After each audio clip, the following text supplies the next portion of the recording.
Europe 1, 8h moins le quart. Il est double champion olympique et double champion du monde de natation. Il participe en ce moment au championnat de France à Chartres et veut s'attaquer à tous les records. Yannick Agnel est votre invité Thomas pour l'interview vérité d'Europe 1. Bonjour Yannick Agnel. Bonjour. Bon c'est bien parti ces championnats de France. Vous avez déjà empoché les titres dans les 200 et 400 mètres. Il vous reste le 100 mètres à décrocher demain et vous réaliserez un triplé historique, ce que personne n'a jamais réalisé. Franchement, c'est dans la poche, non? Les autres, ils vont vous regarder nager samedi. Non, absolument pas. Absolument pas. Bien au contraire, je pense que le 100 mètres, ce sera la course la plus relevée. Je vais essayer de faire de mon mieux et je vais essayer effectivement d'empocher cette médaille d'or que voilà, j'affectionne tout particulièrement. Je l'ai eu une fois et depuis, elle m'a lâché un petit peu. Donc, voilà. Yannick, il y a presque un an, vous avez quitté Nice pour aller vous entraîner à Baltimore, aux États-Unis. Camille Lacour, lui, s'est exilé en Australie. Pourquoi ce besoin d'aller voir ailleurs alors que ça marchait quand même très bien pour vous ici? C'est à cause de la météo. C'est vrai? Non, absolument pas. Non, s'il y a bien un endroit dans lequel je ne me serais pas rendu pour la météo, je crois que c'est Baltimore.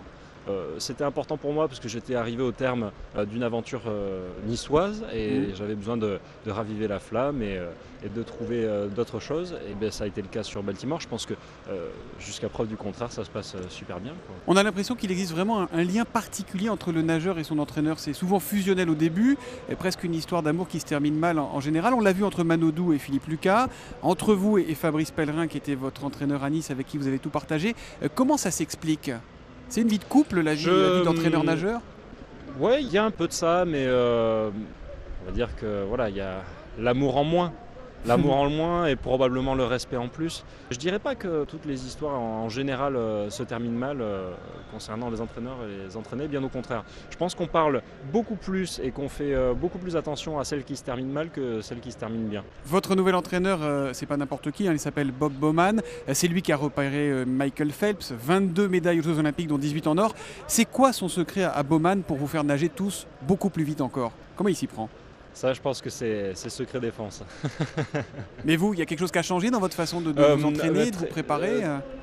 Très honnêtement, il y a pas mal de choses qui ont changé. C'est une méthode un petit peu plus américaine, on va dire. Donc plus d'effets de groupe, plus de musculation, des entraînements qui sont techniquement un petit peu différents aussi. Mais bon, après, ça reste un petit peu trop pointu pour que j'en parle ici. Et je pense pas que Bob apprécierait que je dévoile tous ses secrets. Vous nagez combien d'heures par jour, par semaine ou par mois, Yannick Agnel? C'est une bonne question. Je vais répondre comme le vieil homme dans Jurassic Park. J'ai dépensé sans compter. C'est vrai? Voilà. Mais c'est quoi? C'est des journées à... C'est 6 heures, c'est 8 heures dans le bassin? C'est de 6 à 8 heures par jour, tous les jours, dans le bassin et hors du bassin aussi, avec la musculation. Après, ça fait, sur quelques années, ça commence à faire des chiffres un peu mirobolants. Donc, effectivement, je pense que le moment où on commence à compter, c'est le moment où il faut s'arrêter. Parce que nous Yannick, les nageurs du dimanche, on a du mal à se motiver pour y aller une demi-heure par semaine. Comment vous faites-vous pour avoir toujours envie? Donnez-nous un petit truc là quand même. Il n'y a pas des jours où vous aussi, vous avez envie de rester au sec? Franchement. Bien sûr que si, bien sûr que si. Oui, non, il n'y a pas de secret dans ce genre de choses. Ça se passe dans la tête. Et effectivement, il y a des jours où c'est plus dur que d'autres. Quand on se lève le matin à 6 heures, qu'on sait qu'il fait super froid, qu'on va être tout seul au bord du bassin, qu'il va falloir plonger dans l'eau, qui va être glacée, c'est pas facile tous les jours. Depuis quelques années, Yannick, vous avez changé de catégorie. Vous êtes une star mondiale de la natation. Ça, c'est quelque chose qui vous plaît, qui vous angoisse? Il ne faut pas trop vous le dire. Comment vous réagissez par rapport à ça? Je sais pas. J'ai beaucoup de mal à me le dire en tout cas. Si vous voulez, notamment sur Baltimore, je représente pas grand-chose parce que c'est vrai que quand on dit ouais attends, moi je suis quand même champion olympique, t'as quelqu'un à côté de toi qui te tapote sur l'épaule et qui te dit ouais mais bon, moi je le suis 18 fois, donc t'as encore un petit peu de chemin à parcourir, ça remet un petit peu les pieds sur terre. Et non, honnêtement, c'est une chose que je vis très bien parce que voilà, les gens que je vais croiser dans la rue ou les gens qui sont dans les gradins et à qui on peut faire un maximum de plaisir, ça c'est mon plaisir aussi. En plus de nager pour moi, j'aime bien nager pour ces personnes-là aussi. Et puis voilà, si on peut faire bondir un maximum de personnes de leur canapé, c'est d'autant mieux. Vous y pensez ça dans le bassin? Vous pensez aux gens qui vous regardent, au public qui pousse? Ou quand on est sur sa ligne d'eau, on pense vraiment qu'à ces mouvements? Une fois que je suis dans la course, c'est très étrange, mais je pense que beaucoup de nageurs auront la même réponse, c'est-à-dire qu'on pense à rien.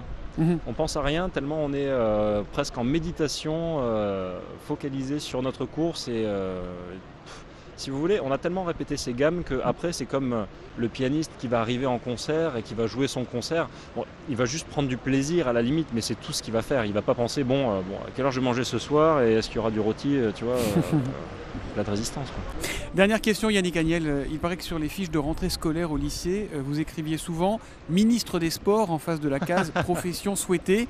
D'abord, est-ce que c'est vrai ? Oui, c'est vrai, ça m'est arrivé.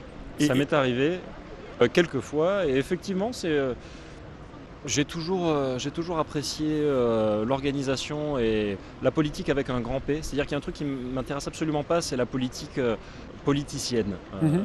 Les jeux, voilà, je sais pas moi, De droite-gauche, partis, et quand on les d'appareils, voit à tout l'Assemblée en train de lire le journal de Mickey, tout ça, c'est pas un truc qui m'intéresse forcément, mais par contre, de rendre la vie des gens meilleure et de pouvoir l'organiser en fonction voilà, de tout ça, et notamment au niveau du sport qui est un univers, un monde que je connais bien, ça m'intéresserait beaucoup. Ça veut dire que ça peut être votre vie d'après, quand tout ça sera fini, quand vous serez au sec ?